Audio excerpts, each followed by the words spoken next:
The sound of gunfire echoed across the Montana territory as the Wells Fargo stagecoach thundered along the winding mountain pass toward Hecla. Theodora Dawson clutched her leather-bound journal to her chest, her knuckles white with tension as the driver's frantic shouts carried over the pounding of hooves. It was supposed to be a simple journey to start her new life as the town's schoolteacher, not a desperate race against the ruthless Barton gang who'd appeared seemingly from nowhere, guns blazing in the late afternoon sun of 1876. "Hold on." The driver screamed as another bullet splintered the wood beside her head. Theodora ducked lower, her heart pounding wildly against her ribs. 22 years of proper Boston upbringing hadn't prepared her for the brutal reality of the frontier. The stagecoach lurched violently as the panicked horses veered toward the cliff edge, the wheels skidding on loose gravel. "We're losing control," the shotgun messenger yelled before a bullet caught him in the shoulder, sending him tumbling from his perch. In that moment, Theodora knew with terrible certainty that they weren't going to make it. The horses, mad with fear, pulled the coach directly toward the precipice. She closed her eyes as the world tilted beneath her, the sickening sensation of falling overwhelming her senses as the stagecoach plunged over the edge. Through the chaos, a voice cut the air with startling clarity. "Then I'll catch her in my arms." The last thing Theodora remembered before darkness claimed her was strong arms wrapping around her, pulling her from the plummeting coach, and the scent of leather and gunpowder as she collided with a solid chest. When Theodora awoke, the world was bathed in the golden light of a campfire.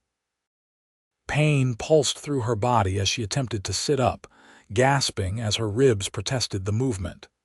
"Easy there, miss," a deep voice cautioned. "You took quite a tumble." She blinked, focusing on the man kneeling beside her. His face was partially shadowed beneath a wide-brimmed hat, but she could make out a strong jaw dusted with stubble and eyes that reflected the dancing flames. "The stagecoach," she whispered, memories flooding back. "The others." "I'm afraid they didn't make it," he said softly, genuine regret in his voice. "The coach went straight down into the ravine. I only managed to reach you in time because you were thrown clear when it first tipped." Theodora closed her eyes, fighting back tears. "You saved me." "Name's Archer Jameson," he said, offering her a tin cup of coffee. "Most folks just call me Arch." She accepted the cup with trembling hands. "Theodora Dawson. I was heading to Hecla to be their new schoolteacher." "Well, Miss Dawson, seems fortune favored you today." "Not many survive going over Devil's Pass." He settled back, adjusting his gun belt. "I've got a camp set up for the night. Come morning I can take you the rest of the way to Hecla. It's about a day's ride from here." "You're very kind, Mr. Jameson," he chuckled, the sound warm and unexpected. "No one's ever accused me of kindness before, Miss Dawson. I'm just doing what any decent man would." "And what brings you to these parts, if I may ask?" Something flickered across his features, caution, perhaps, or wariness. "I'm tracking someone. A matter of justice, you might say." Theodora studied him more carefully now, noting the worn leather of his holster and the confidence with which he carried himself. "You're a lawman, of sorts." He stood, moving to tend the fire. "You should rest. Morning comes early in these mountains." Sleep didn't come easily to Theodora that night. Each time she closed her eyes, she felt the sickening lurch of the stagecoach as it tipped over the edge. The faces of the driver and the other passengers haunted her. By all rights, she should have died with them. Instead, this mysterious stranger had somehow plucked her from certain death. Dawn broke crisp and clear over the Montana wilderness. Theodora awoke to find Archer already saddling his horse, a handsome chestnut stallion that watched her with intelligent eyes. "Hope you don't mind riding double," he said, securing her salvaged carpetbag to the saddle. "Diablo here is strong enough to carry us both to Hecla." "I'm just grateful for your help," she replied, attempting to smooth her rumpled traveling dress. "I fear I've disrupted your pursuit." Archer's eyes met hers, and for a moment, something passed between them, an understanding, perhaps, or a recognition. "Some things are more important than vengeance, Miss Dawson." The journey to Hecla was unlike anything Theodora had experienced. Pressed against Archer's back, his arm occasionally steadying her when the trail grew steep, she found herself hyper-aware of his presence, the solid strength of him, the careful way he guided his horse around obstacles. "Have you been a lawman long?" she asked as they crossed a shallow stream, sunlight dappling the water around them. 5 years, he answered after a moment's hesitation. "Used to be a ranch hand before that until—" he trailed off, until I had reason to seek justice." His voice had hardened. "The man I'm tracking killed my brother. He leads the Barton gang." Theodora gasped. "The same men who attacked the Stagecoach," Archer nodded grimly. "I've been on their trail for months. They've been hitting stages and trains all across the territory. Seems I was closer than I realized yesterday." "I'm so sorry about your brother," she said softly. "Thomas was a good man, didn't deserve what happened to him." The pain in his voice was raw, unhealed. "I swore over his grave I'd bring Tyler Barton to justice." They rode in silence for a while, the rhythmic movement of the horse and the vast beauty of the wilderness giving Theodora time to reflect. The life she'd left behind in Boston seemed impossibly distant now, the proper society parties, her father's banking connections, the suffocating expectations that had driven her to seek independence in the West. What brings a proper Eastern lady to a mining town like Hecla? Archer asked eventually, as if reading her thoughts. "Adventure, I suppose," she admitted, "and the desire to make a difference. There are children here who need education, and I needed something more than the life that was planned for me, running from something." "A marriage arrangement," she confessed, surprising herself with her candor. "To a man 3 times my age with excellent business connections and abominable character." Archer glanced back at her, a hint of admiration in his eyes. "Takes courage to forge your own path." "Less courage than desperation," she replied. "But I've never regretted it." As the day progressed, Theodora found herself sharing more of her story: her mother's early death, her father's emotional distance, her passion for education that had been her solace through difficult years. In turn, Archer spoke of growing up on a small ranch in Colorado, his close relationship with his brother, and their dreams of someday owning enough land to build something lasting. "Thomas was always the one with big ideas," he said, fondness warming his voice. "I was just trying to keep him from getting himself killed with his schemes."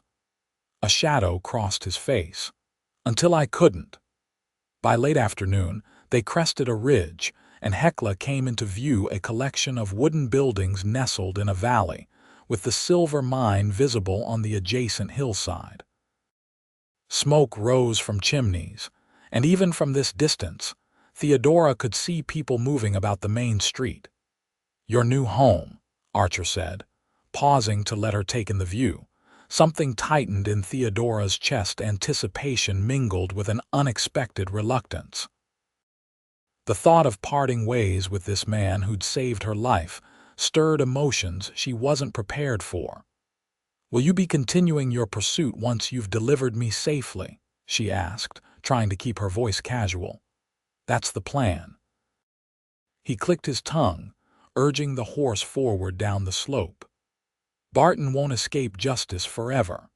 They rode into Hecla just as the sun began to set, casting long shadows across the dusty main street.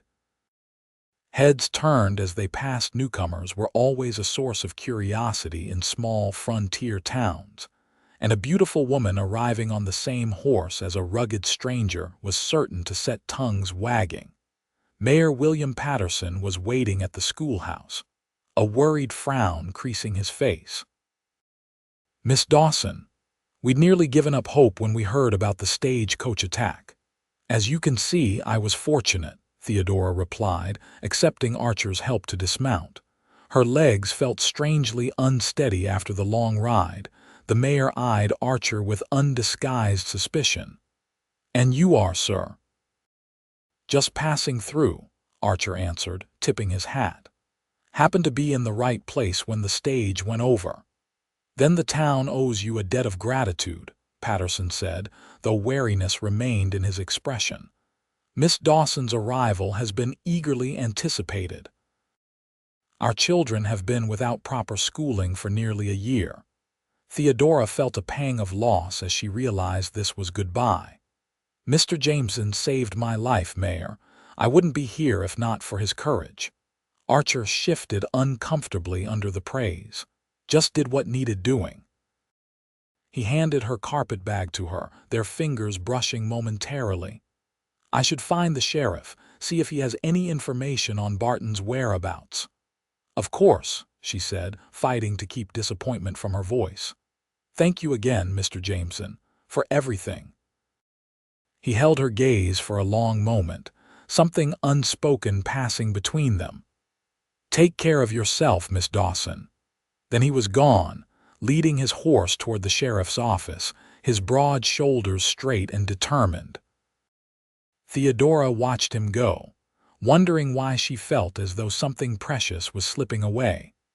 The schoolhouse was simple but well built, with attached living quarters that, while sparse, would suit her needs perfectly. Mayor Patterson proudly showed her the new books the town council had purchased and explained that classes would begin in 3 days, giving her time to settle in. "The stagecoach incident has left us all shaken," he said as he prepared to leave. "The Barton gang has been growing bolder. The sheriff's organizing a posse to track them down." "Do you think they'll be successful?" Theodora asked, thinking of Archer's solitary mission. The mayor's expression darkened. "Tyler Barton is a devil, Miss Dawson. He's evaded capture for 2 years now. But justice will catch up to him eventually. It always does." After he left, Theodora stood alone in her new home, feeling strangely hollow.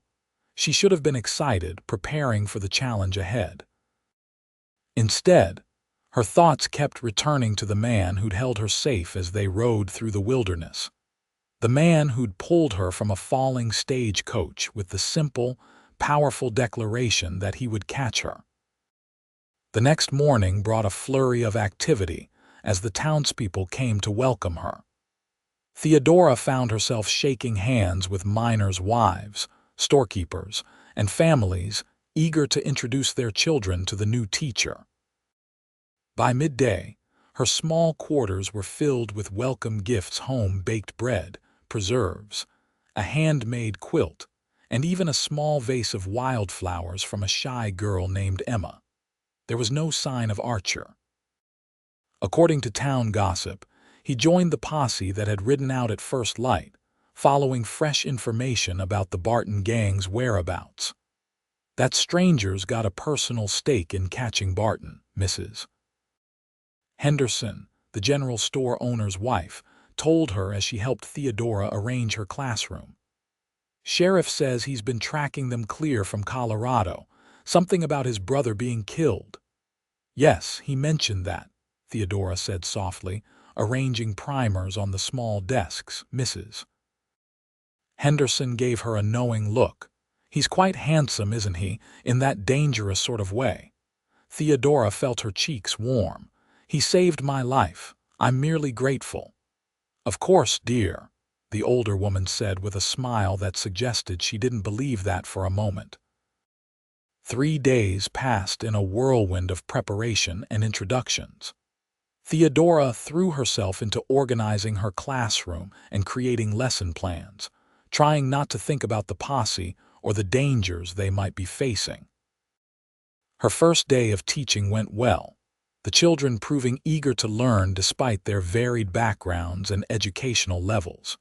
She was walking home from the schoolhouse on her fourth evening in Hecla when gunfire erupted at the edge of town. People scattered from the streets as riders thundered in the posse returning, but in obvious disarray. Theodora's heart leapt to her throat when she spotted Archer among them, his shirt darkened with what could only be blood. Without thinking, she rushed toward him as he dismounted unsteadily outside the doctor's house. "Mr. Jameson," he turned at her voice, his face pale beneath trail dust and a week's worth of stubble. "Miss Dawson," he managed before his knees buckled. Theodora reached him just in time to help prevent him from collapsing completely. "What happened?" she demanded as Sheriff Mills and another man helped get Archer into the doctor's house. "Ambush," the sheriff grunted. "Barton was ready for us. Got away again, the snake. Doctor." Ellis quickly took charge, directing them to lay Archer on his examination table. "Bullet wound to the side," he assessed, cutting away the bloodied shirt.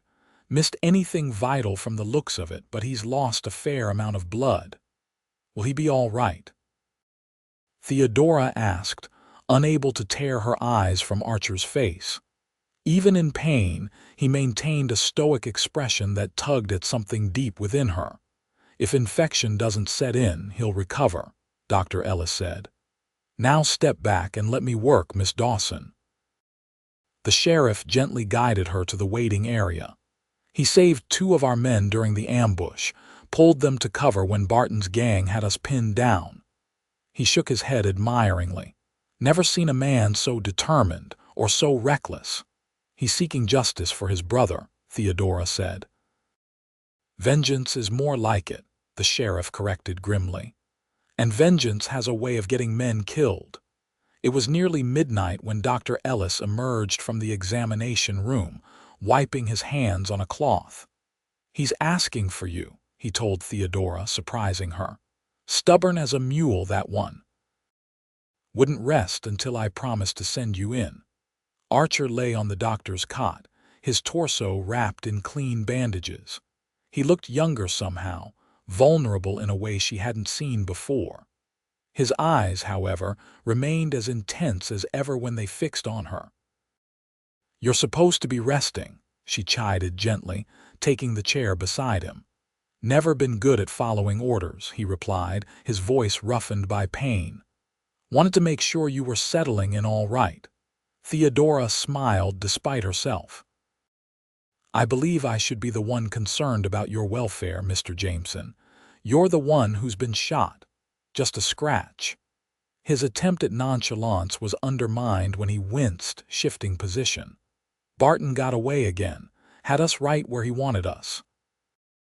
"The sheriff says you saved lives out there." Archer looked away. "Not enough. We lost Collins, good man with 3 kids. His jaw tightened. "This has to end. Barton has to be stopped. At the cost of your life."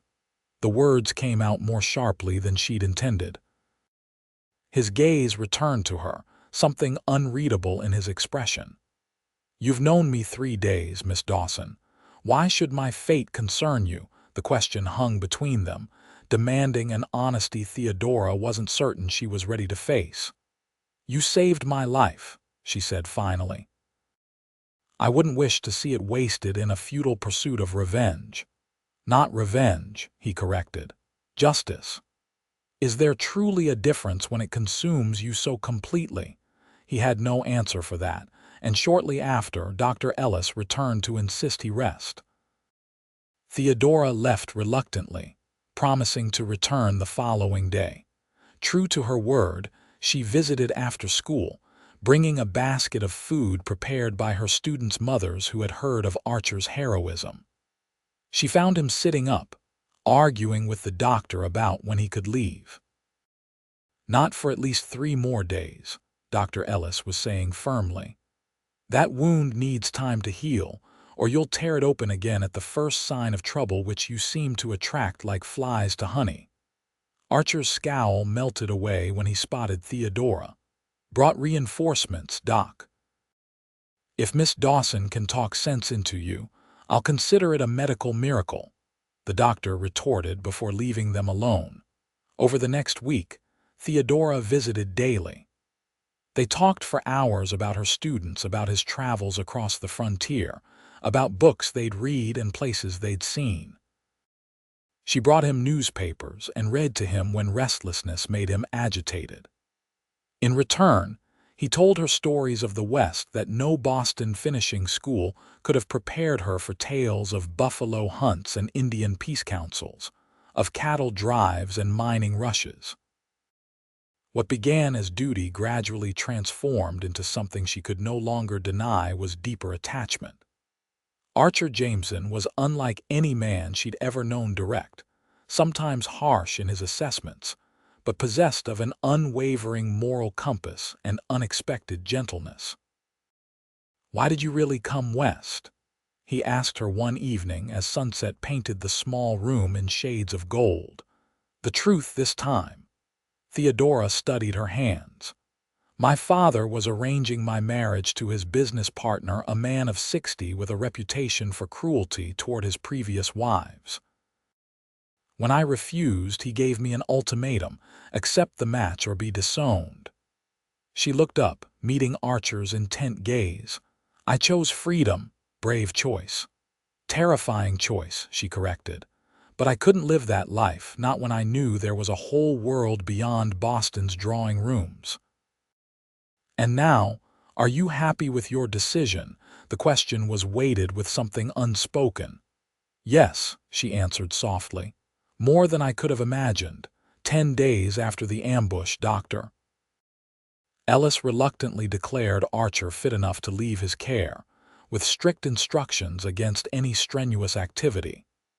To everyone's surprise, instead of immediately resuming his pursuit of the Barton gang, he took a room at the boarding house and seemed content to remain in Hecla. The townsfolk quickly warmed to him, especially after he helped break up a brawl at the saloon without drawing his weapon and spent an afternoon fixing the church roof alongside the preacher. When Mayor Patterson mentioned the town's need for a deputy, their previous one having left for the Black Hills gold rush, it seemed natural that the position would be offered to Archer. "Just temporary," he told Theodora as they walked along the creek that ran behind the schoolhouse. It had become their habit to spend the early evening hours together, talking as the day cooled into twilight. "Until they find someone permanent." "And then?" she asked, her heart beating a little faster. He stopped, turning to face her. "Theodora." It was the first time he'd used her given name, and it sent a warmth spreading through her that had nothing to do with the spring sunshine. "I've been thinking about what you said, about vengeance consuming a man." "I was speaking out of concern," she said. "I never meant—" "You were right," he interrupted gently. "I've been so focused on bringing Barton down that I stopped living.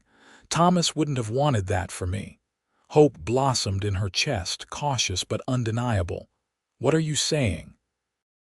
"I'm saying that maybe there are things worth building rather than just destroying." His eyes held hers, vulnerable yet certain. "Sheriff Mills has telegraphed the territorial marshal's office. They're sending a proper manhunting team for Barton. Professional trackers, men who do this for a living." "And you're willing to let them handle it?" she asked, hardly daring to believe. "I'll help if I can, share what I know." He took a step closer. "But I'm starting to think my brother would rather see me living for something than dying for his memory." "Archer," she whispered, unable to find more words. He reached for her hand, his calloused fingers gentle against her skin. "I know it's too soon. We've known each other barely 3 weeks, but I've never met anyone like you, Theodora Dawson, never met a woman with such courage and conviction." "Nor I a man with such honor," she replied, her voice steadier than she felt. "I don't have much to offer," he continued. "No fine house or fortune, just my word that I'd protect you with my life and never cage your spirit. Those are worth more than gold to me." The first time he kissed her was beside that creek, with the sound of water over stones and birdsong surrounding them. It was tentative at first, then deepening with shared certainty. Theodora had been kissed before furtive exchanges at society parties, but never like this. Never with this sense of coming home to something she hadn't known she was seeking. Spring blossomed into summer, and Archer proved himself an able deputy. The town appreciated his fair-minded approach to maintaining order, and he found satisfaction in building community rather than pursuing vengeance. He spent his free hours helping Theodora with school projects, teaching the older boys practical skills while she worked with the younger children. They were married in August, a simple ceremony in the town church with the entire community in attendance. Mayor Patterson gave the bride away, and Mrs. Henderson cried as if Theodora were her own daughter. "I caught you once," Archer whispered as they shared their first dance as husband and wife. "I intend to keep catching you for the rest of our lives." "I'm counting on it," she replied, her heart so full it might burst. Their happiness seemed complete until early September when a telegram arrived from the marshal's office. Tyler Barton had been spotted less than 50 miles from Hecla, apparently planning another stagecoach robbery. The marshals were closing in but requested Archer's assistance given his knowledge of Barton's methods. "You don't have to go," Theodora said that night, though she knew in her heart that he did. "One last time," he promised, holding her close. "To finish it properly, not from vengeance but for justice. Then it's truly over." She helped him pack, fear clutching at her throat but determination overriding it. This was the man she'd married, a man who did what was right, not what was easy. "Come back to me," she said as she walked him to his horse the next morning. "Wild horses couldn't keep me away," he promised, kissing her with a fervor that left her breathless. The 5 days of his absence were the longest of Theodora's life. She taught her classes mechanically, prayed fervently, and slept fitfully. The entire town seemed to hold its breath, waiting for news. It came on the 6th day, a rider thundering into town with word that Barton's gang had been captured after a fierce gunfight. 2 marshals wounded, 1 outlaw dead, but the rest in custody, including Barton himself. And Deputy Jameson. Theodora asked, her heart in her throat. The rider grinned. "Said to tell his wife he'll be home by nightfall. Said something about a promise to catch her if she fell." True to his word, Archer returned as the sun was setting, dusty and weary but whole. Theodora ran to him as he dismounted, throwing herself into his arms with such force that he staggered back, laughing as he caught her. "It's over," he said, holding her tight. "Truly over. Barton's going to territorial prison, likely to hang for his crimes." "And Thomas has his justice," she said softly. Archer nodded, his expression peaceful in a way she hadn't seen before. "He does. And now we have our future." That future unfolded with a richness neither could have predicted. Archer officially accepted the position as Hecla's permanent deputy, eventually becoming sheriff when Mills retired the following year. Theodora continued teaching, expanding the school as the town grew with the success of the silver mine. Their first child, a son they named Thomas William, arrived a year after their wedding. A daughter, Elizabeth Rose, followed 2 years later. Their home, built on a small plot of land just outside town with a clear view of the mountains, rang with laughter and love. On their 5th wedding anniversary, Archer took Theodora back to the spot where the stagecoach had gone over the edge, now marked with a small memorial to those who had perished. They stood together, looking out over the vast Montana landscape that had brought them together through tragedy and chance. "You ever wonder what might have happened if you hadn't been there that day?" she asked, leaning against his solid presence. "Every day," he admitted, his arm tightening around her waist. But I've stopped questioning fate's wisdom. I was exactly where I needed to be, to catch me when I fell, she said with a smile. I made a promise that day, he said, turning her to face him. And I intend to keep it for the rest of our lives. As the sun set over the mountains, painting the sky in brilliant hues of orange and pink, Theodora stood in the circle of her husband's arms, marveling at the journey that had brought them to this moment. From the edge of death to the fullness of life, from strangers to soulmates, their love story had begun with a desperate declaration and a leap of faith. And in a land as wild and untamed as their hearts, they had found their truest home in each other.